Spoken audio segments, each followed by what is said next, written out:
बिस्मिल्लाहिर्रहमानिर्रहीम। आज की बात में आज हम बात करेंगे कि हकीम लुक़मान रहमतुल्लाह अलैह का सिलसिला चल रहा है। 10 सेशन हम कर चुके हैं, आज 11वां सेशन है। उनकी हिकायतें हैं, उनकी कोटेशंस हैं। तो पहले चलते हैं हकीम लुक़मान रहमतुल्लाह अलैह की एक कोटेशन पे, जिसमें उन्होंने 4 चीज़ों के बारे में कहा है जिससे इज़्ज़त, सेहत और ईमान तीनों मज़बूत रहेंगे और अपने पास रहेंगे और उससे इज़्ज़त, सेहत बढ़ेगी। 4 चीज़ें हैं।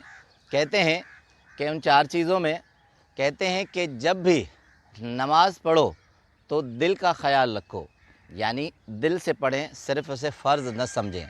जब नमाज़ पढ़ें तो दिल का ख़याल रखो, जब खाना खाएं तो गले का ख़याल रखो, और जब किसी के घर जाएं तो अपनी आँख का ख़याल रखो, और जब किसी का ज़िक्र करें वो मौजूद न हो तो ज़बान का ख़याल रखो।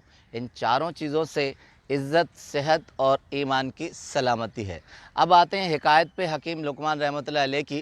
कहते हैं कि एक शिकरा किसान के खेत में चला गया।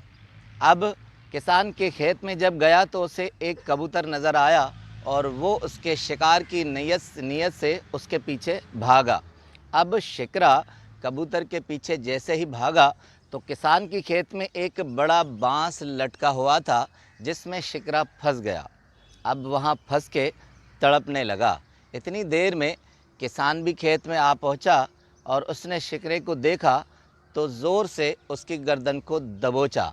अब उसकी गर्दन को जैसे ही मरोड़ने लगा तो शिकरे ने कहा कि मैंने तुम्हारी क्या ख़ता की है जो तुम मुझे मार रहे हो? मैंने तो तुम्हारा कुछ भी नहीं बिगाड़ा, तुम्हारी खेत को कुछ भी नुकसान नहीं पहुँचाया, तो मेरी क्या ख़ता है कि तुम मेरी गर्दन मरोड़ रहे हो? अब जुमला सुनिए जो हकीम लुक़मान रहमतुल्लाह अलैह ने लिखा है।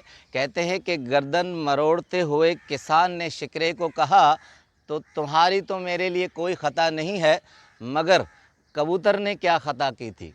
अब हकीम लुक़मान रहमतुल्लाह अलैह कहते हैं कि दुनिया में जो कदम आप दूसरों के लिए बढ़ाएंगे वो कदम खुद ब खुद आपके साथ आ जाएगा। दुनिया में जो अमल आप खुद करेंगे वो अमल पे दर पे आपके सामने खुद ब खुद दुनिया में आएगा। दूसरी हिकायत की तरफ चलते हैं। दरख्तों का ज़िक्र है, उसमें थोड़ा सा छोटा सा एक दरख्त का तारुफ बता दूं कि नर्स ट्री को नर्सल दरख्त भी कहते हैं।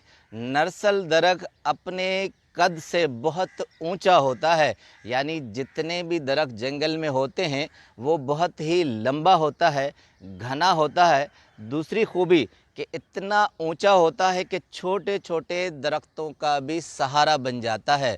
और दूसरी इसके बाद खूबी ये है कि बहुत से छोटे जानवर ऐसे हैं कि नर्सल दरख्त के नीचे आते हैं, छाँव लेते हैं और काफ़ी वहीं रहते भी हैं। तो अब हकीम लुक़मान रहमतुल्लाह अलैह कहते हैं कि जंगल में तेज़ तूफ़ान आया, आंधी आई, तो वहाँ सनोबर का दरख्त छोटा होता है, वो अक्सर पहाड़ों के किनारों पर होता है, जो थोड़े से झटके से गिर जाता है, मगर सनोबर का दरख्त अपनी साख्त में बहुत सख्त होता है।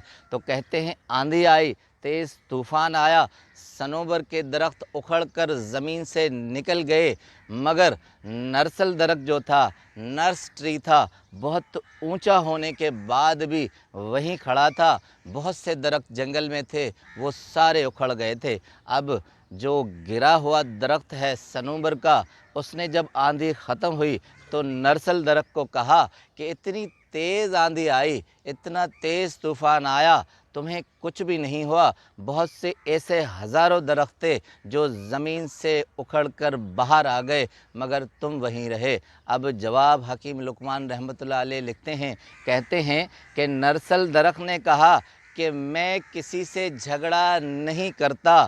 अगर आंधी आ जाती है, मैं देखता हूँ कि वो मुझसे ज़ोर है, मुझसे ज़्यादा है, मुझसे ताकतवर है, तो मैं अपना सर झुका लेता हूँ और आंधी गुज़र जाती है। यानी नर्सल दरख्त इतना ऊंचा होने के बाद इतनी उसमें लचक है कि हवा पार हो تو وہ گردن اپنی یعنی سر جھکا لیتا ہے۔ تو حکیم لقمان رحمۃ اللہ علیہ کہتے ہیں کہ دنیا میں وہ عزت پاتا ہے، وہ بقا پاتا ہے جو جھکتا ہے، وقت و حالات کے ساتھ عاجزی دکھاتا ہے۔ جو اکڑ کر چلتے ہیں، جو اکڑ کر کھڑے ہوتے ہیں، ان کا حشر صنوبر کے درخت کی طرح ہوتا ہے۔ تو زندگی میں ہمیشہ آندھی آئے، طوفان آئے، اپنی عاجزی، اپنی نیاز مندی سلامت رکھیں تو آپ کی بقا رہے گی۔ آپ کا بہت بہت شکریہ۔